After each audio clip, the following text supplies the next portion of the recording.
Guys, hello, naka-Fortuner ka ba at naka-bulletproof ba ang Fortuner mo at gusto mong low profile ka? Pwede i-consider itong upuan ng Atoy Customs. Ito ay gawa ng Uratex foam for Atoy Customs at napaka-komportable. So kaya ko lang ni-revlog to kasi matagal na kami hindi nagpo-post ng Fortuner. So ang Fortuner market naman meron siyang bulletproof, merong non-bulletproof. Kahit hindi ka non-bulletproof, pero kung gusto mo ng komportable, ito yung upo ko. Itong upo ko, nakakaupo pa yung driver sa harapan. Ito naman yung pag inabante ko. Yan o. Pag inabante mo, yan o. So pag nakaupo ka dito sa kanan, mas maluwag. Pero mamaya na, ang gusto mo nang pakita dito ay gaano ka komportable ang upuan namin. So, pag sinit upright mo siya, ito siya. Ayan. So, lagi mo titignan yung headroom mo.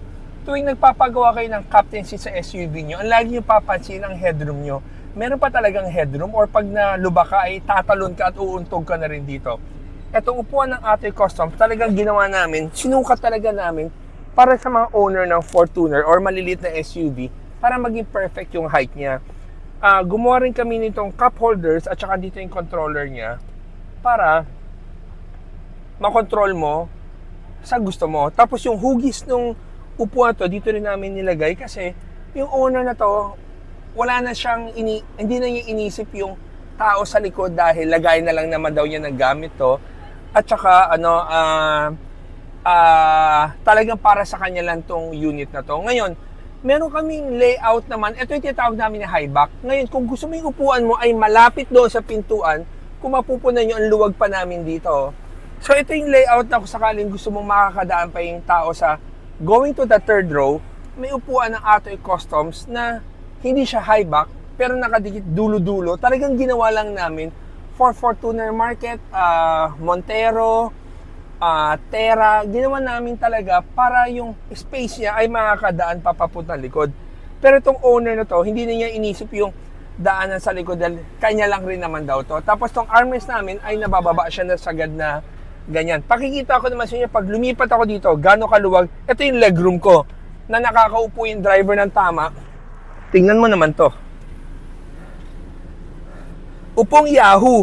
So guys, kung sakaling mag-interesado kayo sa product ng Atoy Customs, or pumunta kayo sa office namin, hindi nyo kailangan bumili kung dumaan kayo sa office namin. Importante lang, masubukan yung mga upuan namin na kung gaano kaganda at gaano kalambot ang gawa ng Uratex foam para sa Atoy Customs. So guys, thank you for watching and always remember, Jesus loves you and God bless.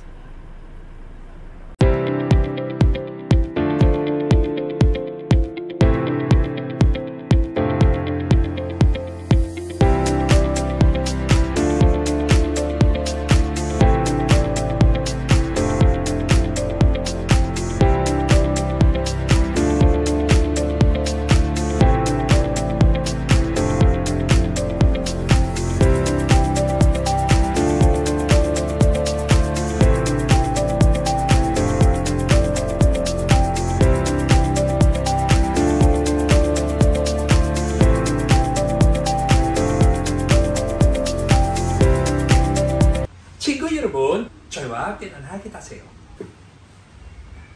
Atoy Headrest, Head Coral, Philippine Kupuje, Changtung.